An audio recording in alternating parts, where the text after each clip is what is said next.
Hi, all you SPMEs out there. Today's question has 3 answers, and you're going to want to stick around for the third answer because I'm going to tell you the one thing that will sink your successful chances of self-publishing if you're not aware of it.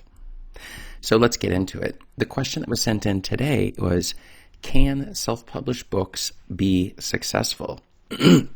By the end of this video, you're going to know whether self-published books can be successful. You're going to have the information you need to succeed with your self-published books, and you're going to feel great knowing you aren't going to fail like so many other self-published authors.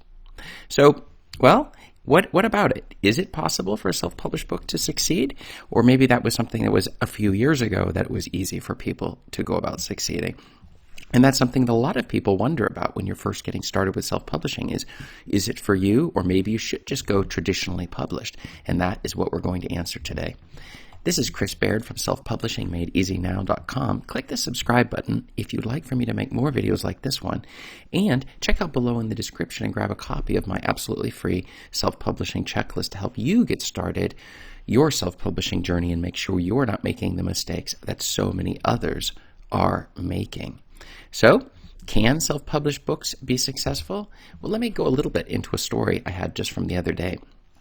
The thing is that I was getting ready to make a sandwich, and I was putting butter on the sandwich, and then I was adding some vegetables, and I was then going to put some mustard onto the sandwich. But the problem is that I dropped the mustard bottle onto the ground, and it broke at the bottom of the bottle. So you had this huge gap at the bottom. I cleaned up the mess, and now I was ready to use the mustard. So you shake the bottle up, and you start to squeeze the bottle, but then nothing comes out of it. And the question then is, what am I going to do? Because it appears that something in the bottle itself was broken. And so I had to think about it because I actually had not really thought about how does a bottle itself even work. Whether it's a ketchup or mustard bottle, how exactly does it work? And why would it suddenly stop completely working just because there's a small hole, actually in this case a big hole, on the bottom of the bottle? So I thought back to days of high school and university physics and chemistry and all these other classes and thinking maybe there's something there that would be helpful. And then I realized, wait, it's a pressure issue.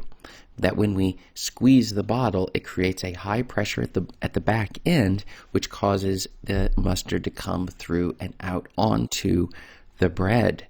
And so why was it not working? Well, it wasn't working because when you would squeeze it, instead of building pressure, it would suck air in through the backside, and we no longer have a high pressure to push out the mustard.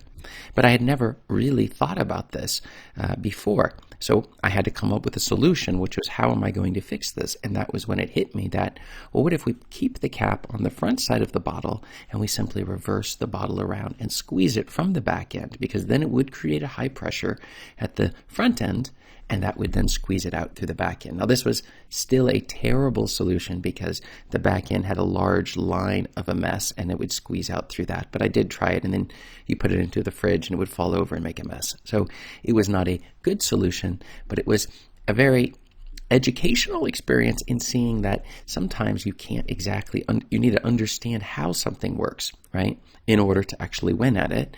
And sometimes things break, and we have to come up with alternative solutions, even if they're not as good as the primary solution was.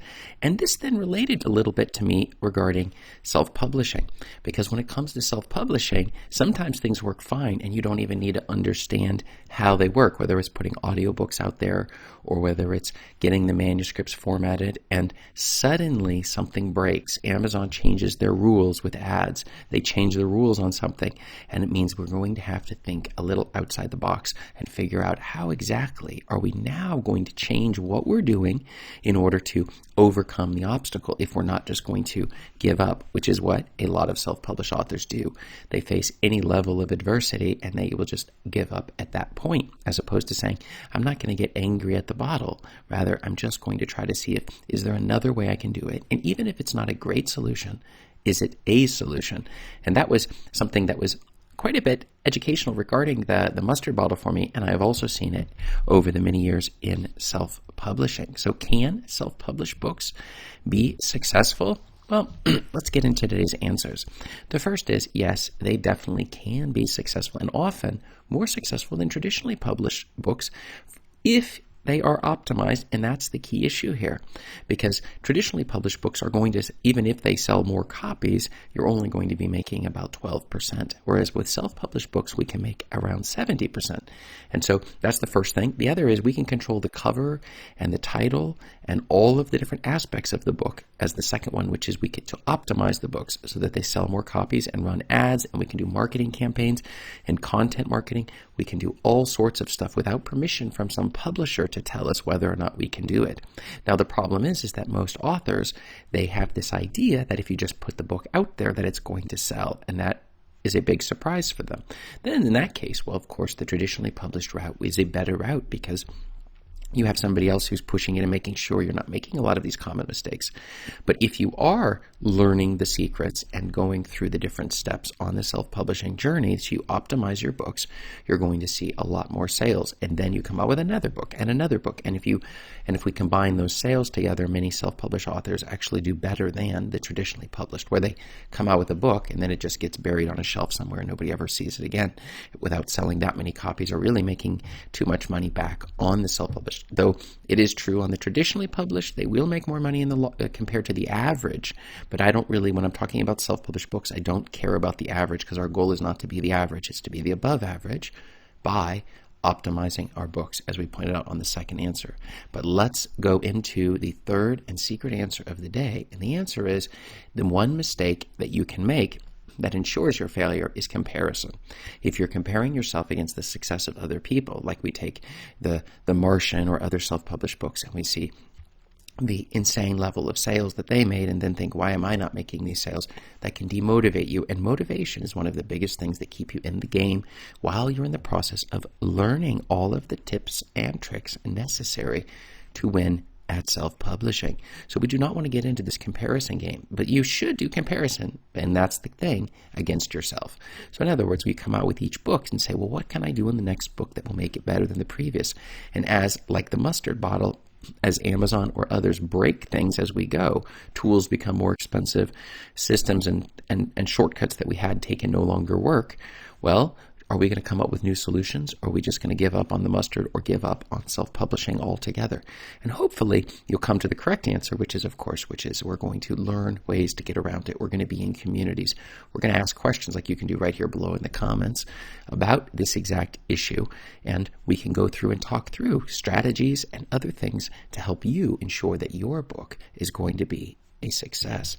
So, can self-published books be successful? What have you found? I'd love to hear your thoughts on this. I respond to all of them below in the comments, and check up above me here for more video answers to your self-publishing questions. Thanks.